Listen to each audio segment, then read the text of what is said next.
for being here, CJ.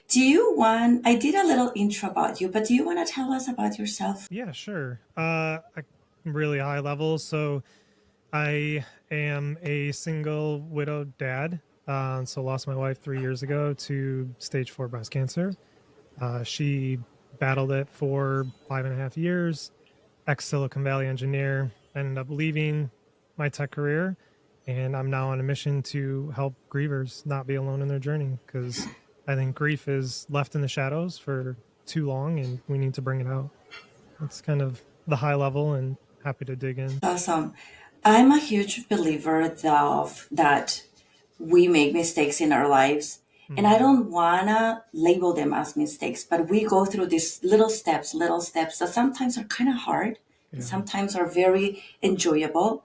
But there are moments in our lives that those hard moments give us aha moments, Yeah. give us, oh, this is too hard. Why me? But after going through them, we realized that those moments were absolutely necessary to make us who we are today, to give us a Mm, new narrative, a new belief system that we can embrace today to become better, yeah. to be happier, to be healthier, and to serve others better. Mm, So I like talking about those. I like talking about those little hard moments that we can call them and label them as failures, mistakes. Some people call them big fuck ups. And as my podcast title says, big mess ups. mhm. And they don't need to be your biggest mess ups, but you just I often say, and the title comes from my saying, this is such a royal mess. Like, Mm, how am I gonna get out of this, right? yeah. Can you share, do you have moments like that in your life that led you to be exactly where you are today and to become who you are today? Yeah. Big question. The obvious one was the death of my wife. That moment, that that journey of watching her slowly fade away, and getting treatment for this disease, it that was like one of the most transformative moments in my life, because Okay. it led to what felt like, if we want to use the term failure, some of my biggest failures to my kids. Because I'll never forget the moment that she died. So she did hospice in our home, and we were in Oh, our wow. room, and our family was around, and we were waiting for her last breath. And the moment that she took it, one of my children collapsed and became uncontrollable. And like, we had to pick him up, bring him to his room. And I remember looking and saying, how the fuck am I going to do this? Like, how am I going to raise this child and my children when I have this immense grief, and they have their immense grief and less tools to handle it? Yeah. And that whole experience, like, we fractured as a family, is the only way I can describe it. We kind of all went into our little corners to like deal with our grief alone, and everybody dealt with it different. So I have 3 children, and that especially that first year, I it took everything in me just to get out of bed, and less, let alone help them with school or feeding them or working, like all these demands that like came on me in one fell swoop. We're still at the pandemic, and that just wrecked me. And because the whole time I know I'm failing my kids right now, and I know that I can't show up for them. And there was one moment where it like hit the hardest. So my youngest, at the time, he was, I want to say he was probably like 8 when my wife passed. And to him, he loved stuffed animals. They were like these magical beings in his life that could just heal any pain that you have. And anytime he saw that somebody was in pain, he would give them one of his stuffed animals. Oh, And my wife, she died September 30th. So we got through the holidays, and for her, Christmas was a huge deal. And I got him a stuffed avocado animal. It was this cutest little thing, and I got it for him for Christmas. And I remember one day, it was like late, the kids were in bed, or they were going to bed. I was trying to get them in bed, and I like walked into my room, and I just felt like this overwhelm come over me. And I saw that I like turned around, and I saw that this stuffed animal was sitting in front of my door, And my first reaction was to run over and grab it. And I was about to like yell out and be like, pick up your stuff. Like, I'm so tired of everything being out. And I paused and noticed that what he was doing, it was like his last attempt to get to me and to be like, oh, I need to help my dad because I know he's struggling so much right now. And Yeah. that moment like hit me so hard where I was like, okay, I have to do better. I need to be better for my kids. And, you know, I mean, there's obviously many moments, but I'll pause there. So that was definitely one of the biggest pivotal moments in my life. And there's certainly a lot more. I feel like he left a little stuffy for you as a gift. It was For you 100% a to, gift. it, Yeah. it was, he was, oh yeah. And the way that he positioned it, it was like looking into my room. So Yeah. for the rest of that year, I kept it in my bed and I would fall asleep. And I mean, I'm crying nearly every night, and I would just cry into it and just fall Yeah. asleep to it every night because I knew, like, for him, he was like, "This is gonna heal my dad." To him, he believed that stuffed animal was gonna heal me. And he's the youngest. He's the youngest. Yeah. I'm very shocked with this new concept because when you talked about grief that you were handling and then you were thinking, how am I going to help my kids through it? You're Mm-hmm. handling four different Right. separate griefs, like your Right. own, but your children also are grieving in their own individual ways Yep. that you have to navigate through and help them Mm-hmm. find how to support each one of them That's right. and then support you. And Yeah. we don't have that much energy, not even just energy, we don't have a guide on Mm-hmm. how to do that. 100%. Yeah. There is no there's guide. there's no guide. No. How do you navigate something that new at such a hard time? Yeah. Yeah. So I had my uncle who lost his wife at roughly the same age as my wife. So my wife and I were 35 when she passed away. She was diagnosed on my 30th birthday. So we were high school sweethearts. So for me, she was everything. Like, we grew up together. You know, we grew into our adulthood. We went through so many hard times to create one of the most beautiful marriages, and I'm so grateful that I had it. And you know, like, something that I think about often is without grief there is no love. So while the grief is so heavy, to me it just shows that there was so much love there. But my uncle, who had experienced the same thing, I remember one time, it was probably like the third day when we were in hospice, and he sat me down on the couch because at that point I kind of just mentally snapped. And I remember getting up, walking out of the house, and I just started walking down the street. I didn't know where I was going, but there was something in me that was just like, I can't do this anymore. And he caught me and he brought me back home, and he was like, listen, he's like, one, you have to show up for your kids.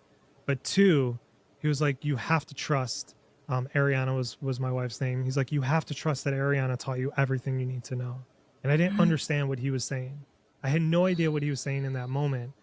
But as time went on, I would start to think back to all the experiences that her and I had in every conversation that we would have, you know, after her diagnosis, and realizing that I still had access to that shared energy and that shared resource that her and I created, where I could be like, okay, I know this, like, not to be verbose here, but my wife, or I'm sorry, when we were first married, my depression, so I've always struggled with anxiety, depression.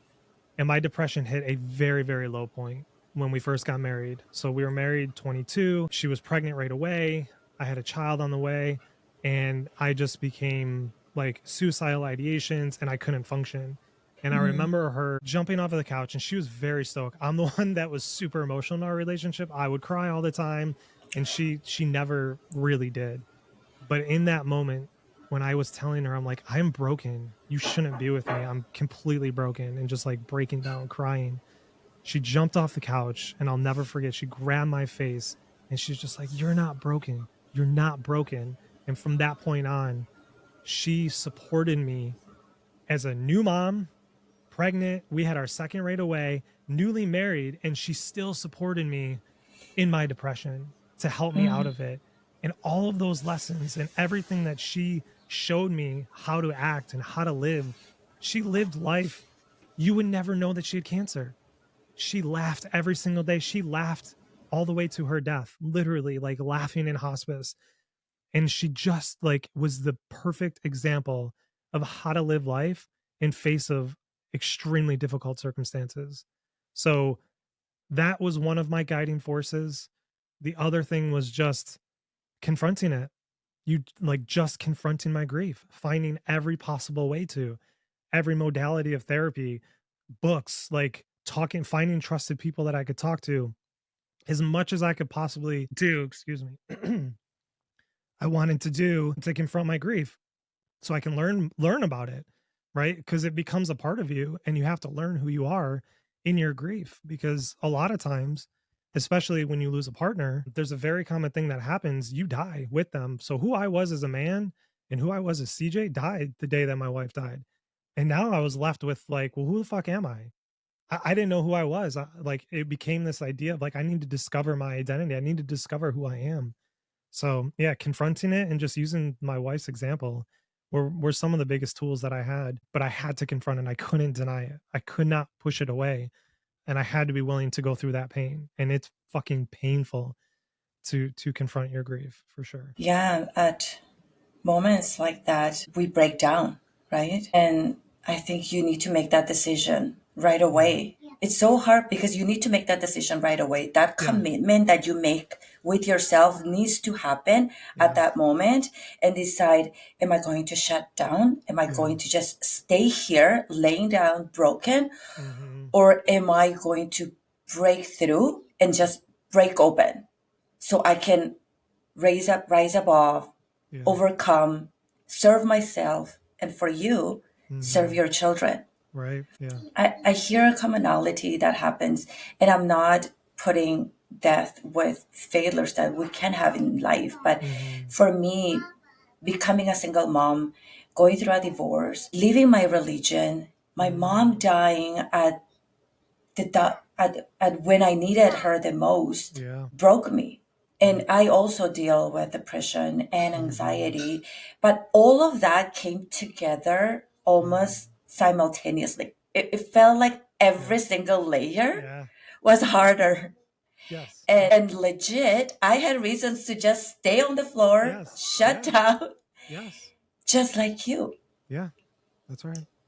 But that commitment to yourself of saying, hey, I'm not going to Mm-hmm. let this shut me down, let me, break down, but to break open and deal with that. Like, I love that part that you said that you were able to remember that energy that she gave you, Mm-hmm. because that relationship and that energy she instilled in your relationship were the lessons Yeah. that you were going to need in the future. Yeah. That's right. Yeah, and that, I mean, that happened through the whole time we were together. She taught me how to fight for myself because I wouldn't, how to put my needs first because I never do or did. Even in, like outside of the grief and that, there's the career that I had was because of her and everything that she would teach me. Like she was a guiding force in my life Yeah.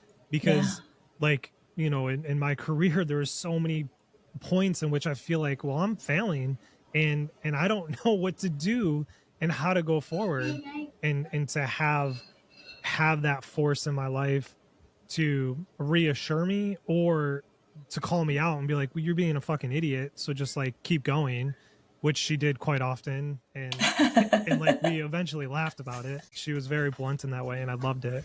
But yeah, you're right. Like I think the hardest failures in the context of this conversation are those failures, like you said, where you have every right to just lay down and crumble, right? Yeah. Like you had every right. Like so many of those things to hit you at once is extremely difficult, and Yeah. nobody would fault you for just Yeah. being like, I'm done.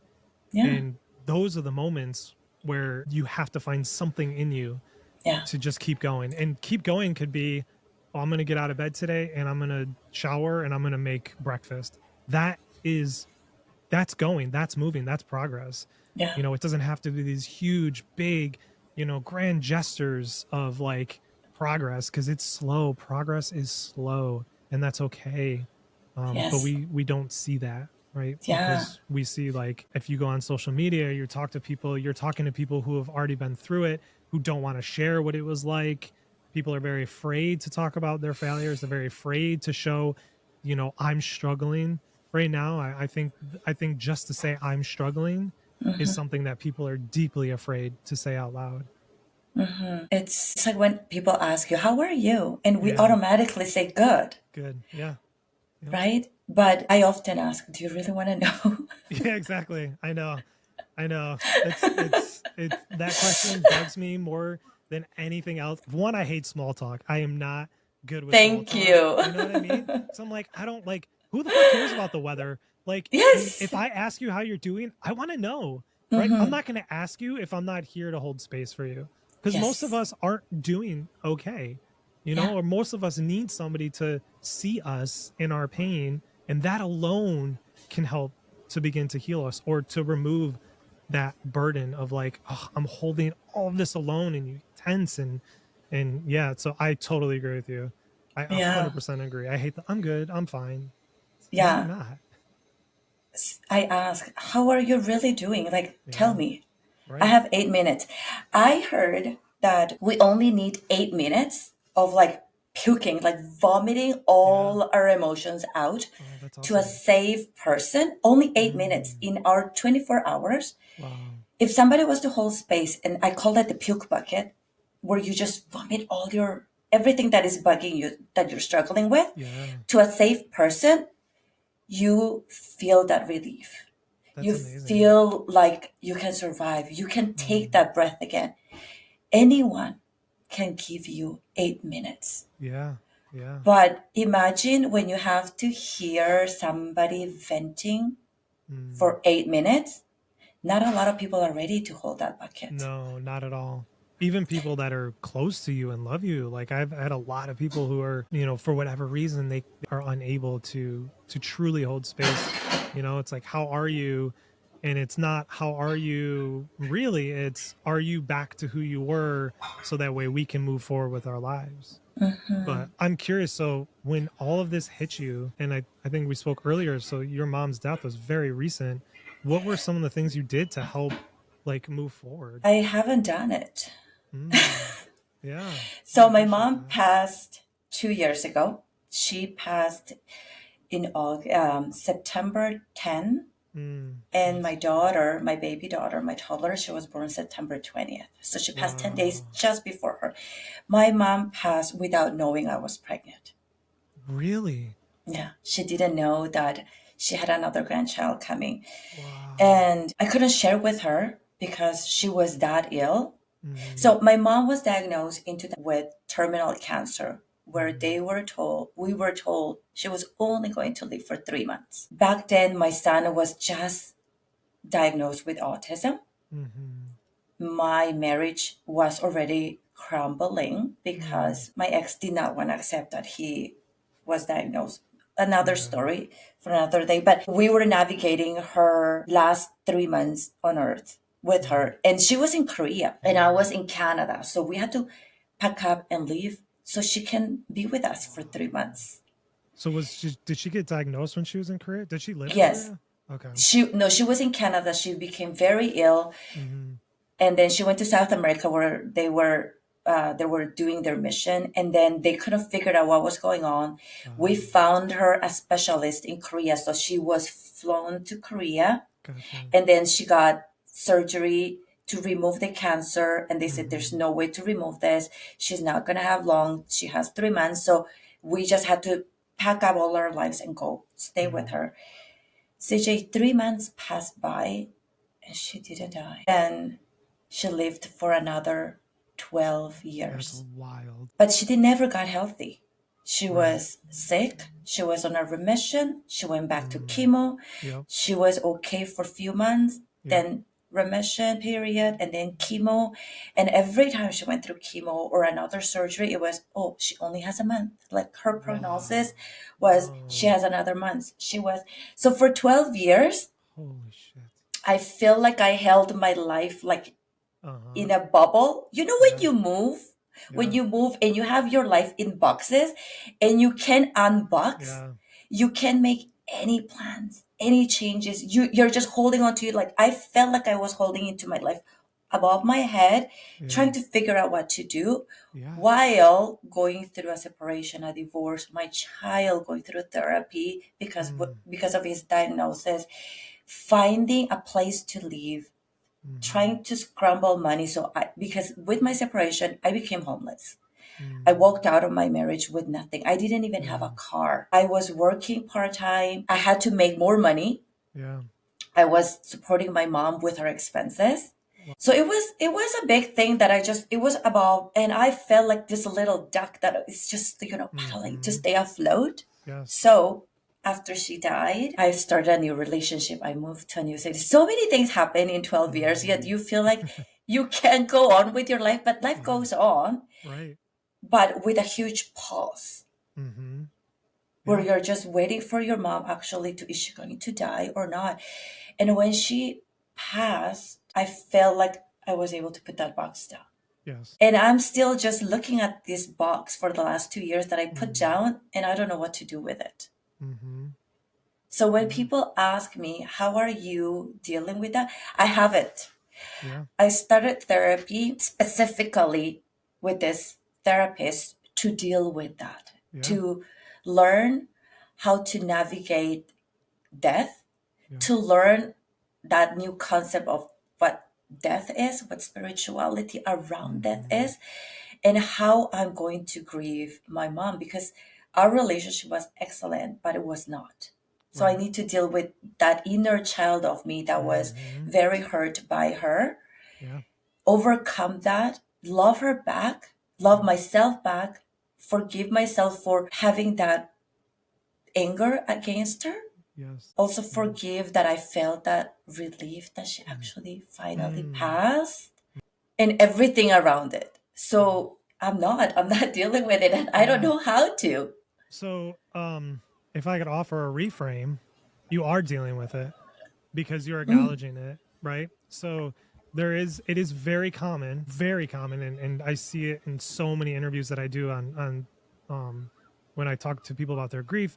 And I mean, people go years and years and years of never ever dealing with their grief. And while you may not have opened that box, you set it down, you know it's there, and you're curious. And that's yeah. really the first step. And the amount of things that you're grieving or that you've had to grieve, right? One, you have to grieve the loss of your mom. You're grieving the loss of that relationship. At that time when she was diagnosed, you were grieving the loss of this marriage, and like your whole world was crumbling. I can't even imagine. And I had a similar thing. My dad, my biological father, he passed away almost exactly a year before my wife, and he was diagnosed with lung cancer. And him and I had it was a challenging relationship growing up. He left and moved out of state. So the last year of his life, we had this moment where I can only describe it as like a movie, because for so long all I wanted to do was to know my dad. I wanted to know where this genetic makeup of who I am came from, because my Mm, sister and my mom, they would always, oh my gosh, that's so much like your dad. That's so much like your dad. And I never saw him. He lived out of state, and I would try to have a relationship with him, and for whatever reason it didn't happen. And I had given up, but my sister didn't.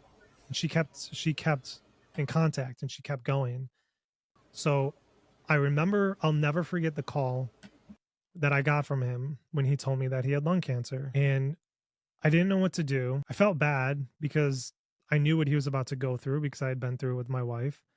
And I walked out of the room and I told my wife, who was in the kitchen. And at the time, she was on chemo because she had a reoccurrence. And her reaction was, you need to go fly down there and you need to go be with him.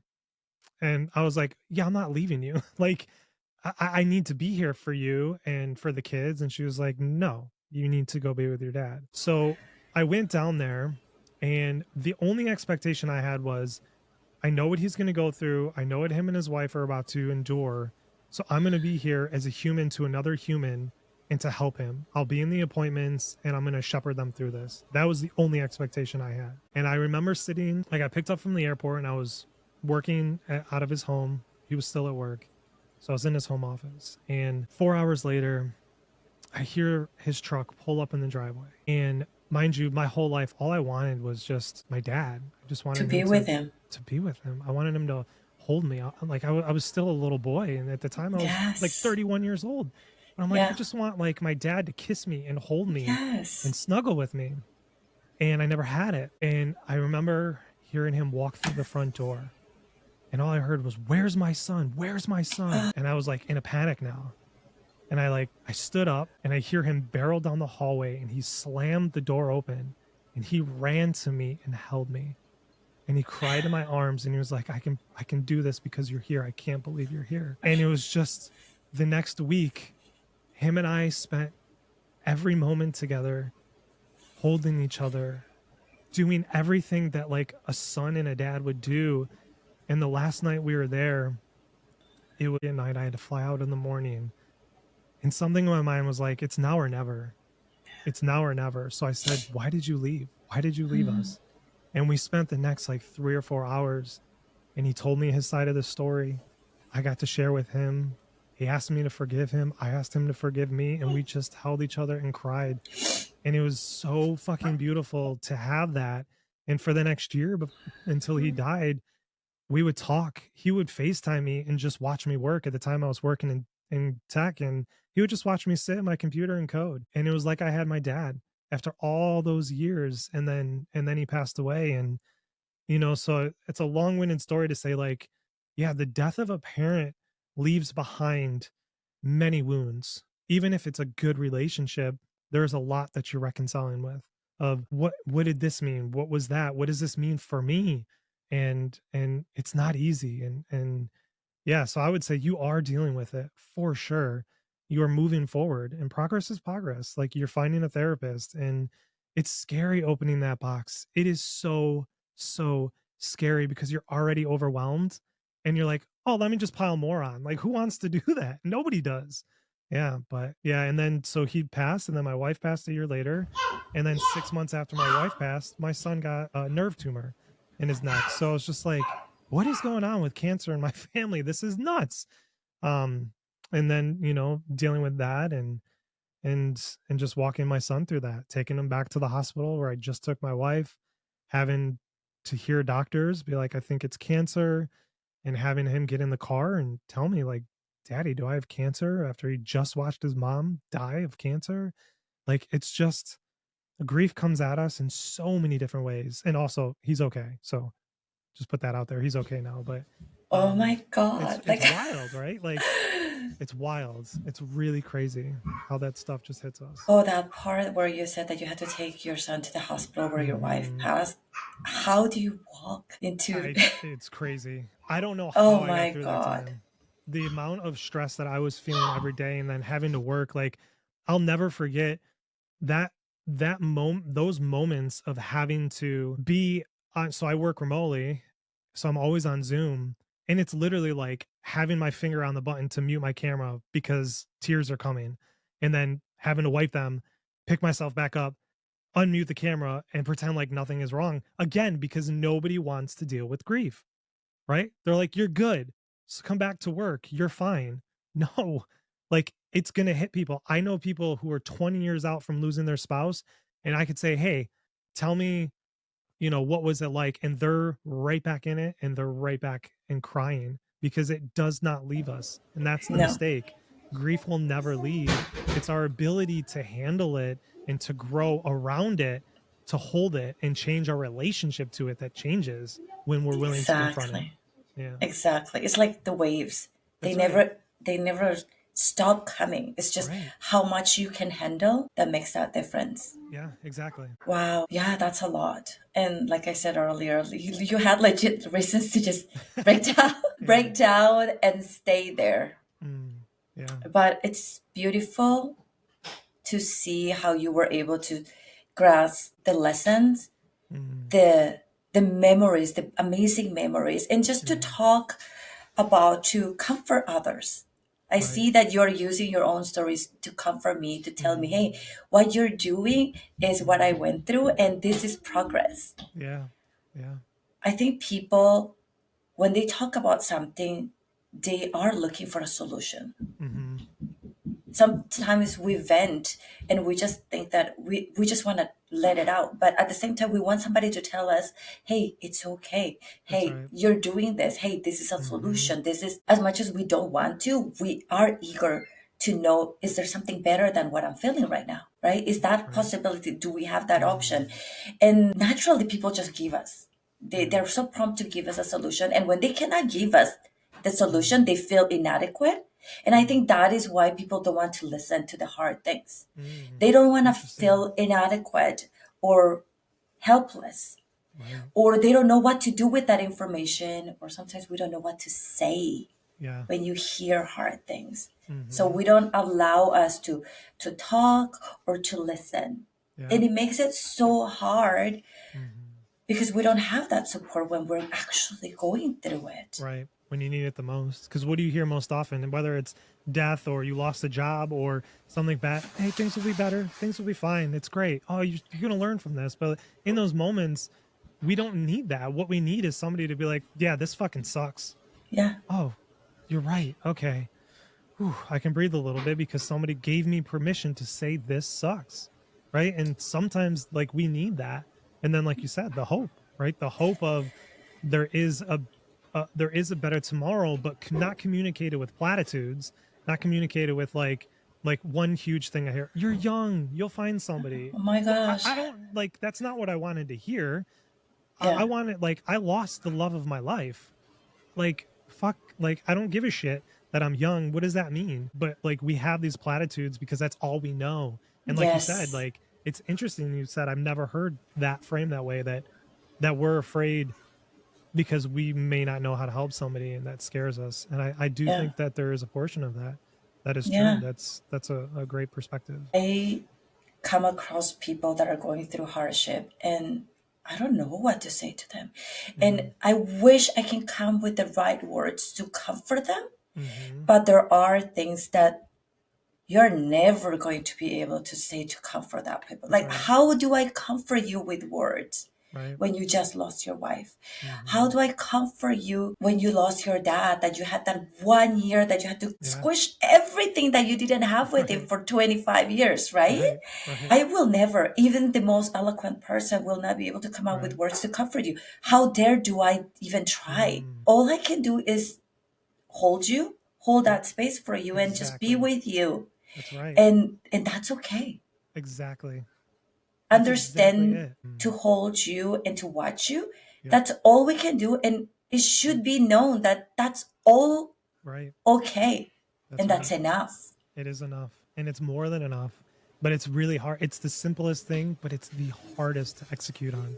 To Yeah. hold space for somebody because that requires you to feel what they're feeling, Yeah. right? To say, to give them permission to say this sucks or to be like there is nothing I can do, right? It's a humbling of oneself to go into the pit and the mire of what they're experiencing.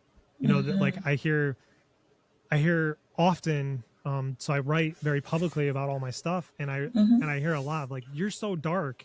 I'm like I'm not though. Like I have dark moments, but like grief is dark, depression is dark, anxiety can be dark and Yes. and it's supposed to be, but by you saying it's too dark, you're discrediting the experience that people are having. Because when I'm in Yes. those moments, I don't need to see somebody telling me how great their life is. I need somebody to say, "Oh, I know, it Yeah. sucks." Yeah. But we're afraid to, as a society and a world, to Yes. acknowledge those hard things because we think they're icky or they're scary or what does that mean for me or do I have to confront my own shadow? And it's just this whole mess of traumas and experiences that we carry around in our worldview, and then we filter these things. And some people, you know, like you said, like who are holding space, what you're really doing is you're becoming a mirror for that person. And the opposite is true. If you are willing to put your mask down and if you're willing to show the truth of your experience as it is right now, that will be very confronting to people who don't want to do that. And they will rebel against it in very weird ways. You know, that's when you have people come in and treat you in very bizarre ways or try to put you down or, you know, you could just feel it. And what they're struggling with is their inability to confront their own thing because they see you being genuine and they see themselves in that. And they're just like, fuck, I don't want to deal with my shit. That hurts. That doesn't feel good. But yeah. Yeah, we need to be very humble to be able Mm, to hold space. But it's also what society and the language mm-hmm. that we use that stops us from being who we need to be. Yeah. There are negative emotions and there are Yep. positive emotions. To me, like this Mm. template of labeling negative and positive is already wrong. I don't Yes. like it. Yes. You know, colors, we have boy colors and girl colors, Yes. boy toys, girl toys. Yep. It's the same thing. Yep. Why do we have to label Mm-hmm. emotions as good and bad? And when Yeah. you say dark, facing your shadows, Yeah. navigating my darkness, darkness is not a bad thing. You need Exactly. darkness to know that there is light. Yes. You need to see shadow to be able to see the contrast. They are Yep. not bad, they're not Exactly. negative. But when we are framing our Mm-hmm. minds into these negative feelings Right. or something that are there, and because they're negative, we need to hide. Yes. But if you reframe your head into, oh, some emotions are just heavier, Mm-hmm. some emotions are just harder to identify, some emotions just make me feel uncomfortable. Yeah. Mm-hmm. Yeah. Uh-uh. Why are we labeling our emotions as bad? That's Because right. when as soon as we label them as bad, we don't want them. We want to push Correct. them away. Yes. We can embrace something that we think is bad Right. because we're programmed to push everything bad away from us. Yep. Imagine if depression, anxiety, sadness, sorrow, need is labeled as bad. How do Mm-hmm. we embrace Right. that Right. to work on it, to get Mm-hmm. support on it, to analyze them, and then heal from it? Right. And You don't. the shame that you're gonna Exactly. have, be like, oh no, this is a bad thing. It I'm a just bad is. person because all Right. I'm feeling is bad. I am Yeah. a bad person. Yeah. Exactly. But it just is. Like guilt is, it just is. Happy just is. Joy just is. Like these things just are. And even a situation, like it is horrific and sad. And I wish my wife was back here, but it's still just a situation. And there's 7.2 billion people in the world, and this is happening all the time. And like, if you break your leg, is that a bad situation? What if that prevented you from like getting in a car accident and dying? Now would you treat that as a bad situation? So like, oh, I love hearing you talk about this because this is something that people just don't understand. And like even when you have the realization, it's so easy to still get back into that trap of like, oh, I don't feel good. This is bad. I need to feel better. But why? Because if you only search for happiness, which is a fleeting emotion anyways, that's just mania. That's manic. And that's Yeah. not good either. Like we have to have the balance of life and that Yes. ebb and that flow of it, like you said, to be able to, you can't know joy. You can't know grief without knowing love. You can't know joy without knowing sadness. Oh, I'm so happy to hear you say that because that needs to be talked about ad nauseum. It's so important for people to get that. I feel very validated with the conversation we have right now. It gives me joy, it gives me some happiness, but it's validation, it's Right. satisfaction what I feel. That's right. And in my experience, as soon as I was able to identify the hard, heavy feelings Mm. or the uncomfortable emotions, I was also able to recognize the ones that make me smile. Oh, that's amazing. That's amazing. And I don't want to say the happy feelings because they were not just happy feelings. Like the emotions that make me smile, the Mm-hmm. emotions that make me want to repeat the same emotions, Yeah. were only able to be very clear through identifying the ones that made me a little down, Yeah. uncomfortable, a little Mm-hmm. sad. That's right. So I did experience, I only know happiness when I experience the unhappy moments. Mm-hmm. And from my experience, I can say you need to experience both to be able to appreciate one or the other, Yeah. That's right. to be able to work on wanting one more than the other. Mm-hmm. That's right. And letting it like it's a signal to us. Something needs to be changed. Like guilt is a signal to evaluate, did I do something that needs to be reconciled? Did I do something that's against my values? Did I do something that's against the things that I want in my life? Just like sadness, what happened? What's going on here? Let me evaluate this. And happiness, like you said. Oh, this made me feel happy, or this made me feel fulfilled.